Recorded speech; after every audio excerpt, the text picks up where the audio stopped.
Welcome to another episode of Eric's Camping Adventures. Today we're going to talk about a camper change.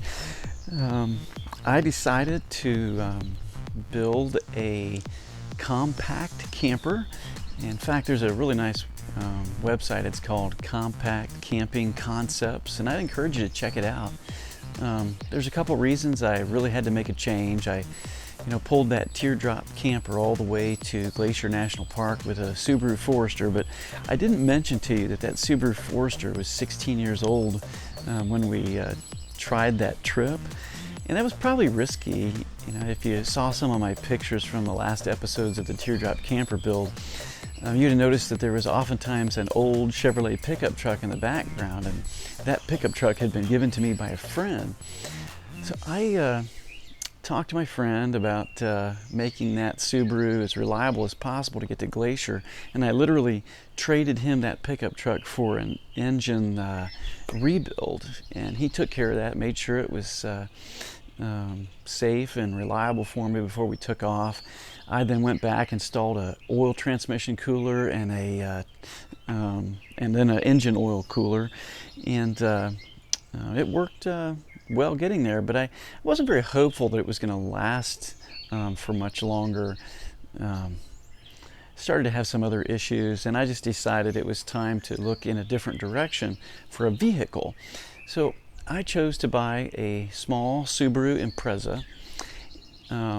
Thought about the Crosstrek to try to get out into the backcountry, and then I looked at the cost of lifting the Subaru Impreza because it's essentially the same car with a few different features, but I chose to lift it 2 inches, put some king springs on the back, and that created a platform that was basically equal to the stock Crosstrek.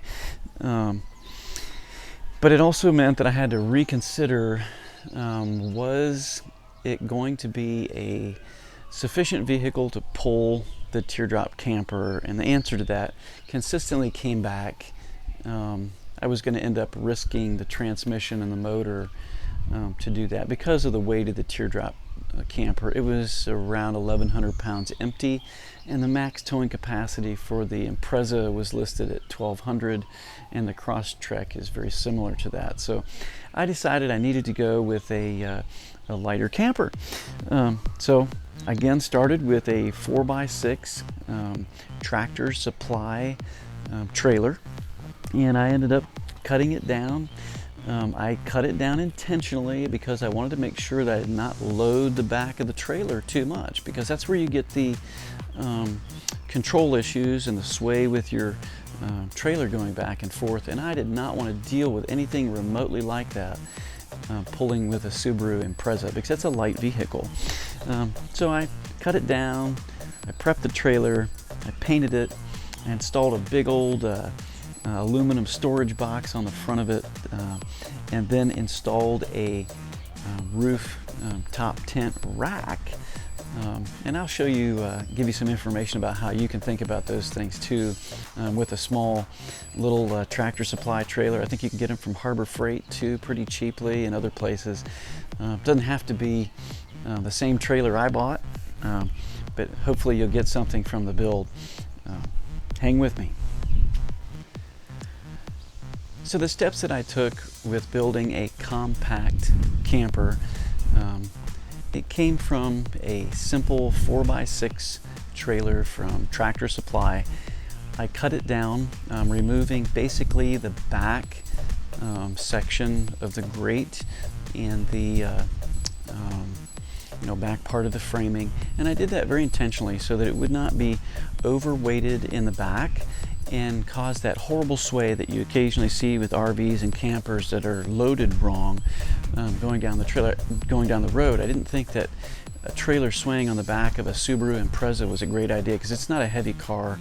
Trying to control for that factor was not easy to do with a light car. So I cut it down first. Then I went and I took it to a car wash, cleaned it up, tried to make sure there was no grease on it or oil on it, and then I sanded down the metal as best I could. I obviously couldn't do that with a great floor, but then I painted it with a Rust-Oleum paint and installed a storage box on the front.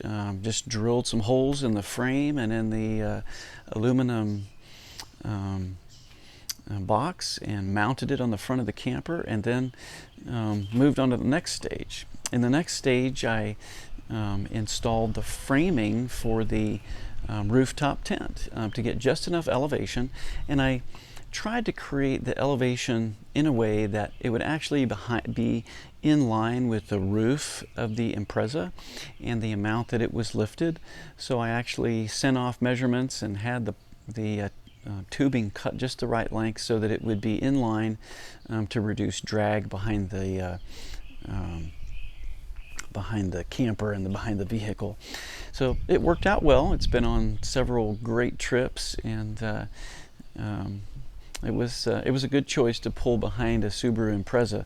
So I mentioned this project because you really can go camping with just about any vehicle and take a decent amount of equipment with you with a compact camper.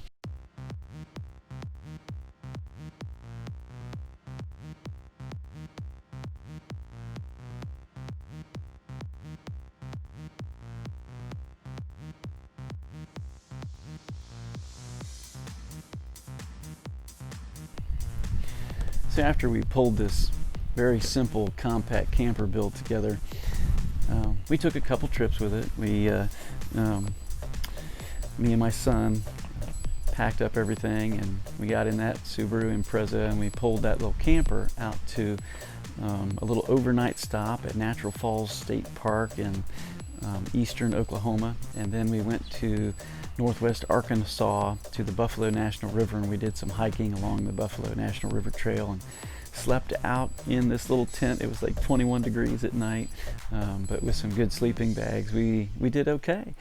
It was cold, but we did okay.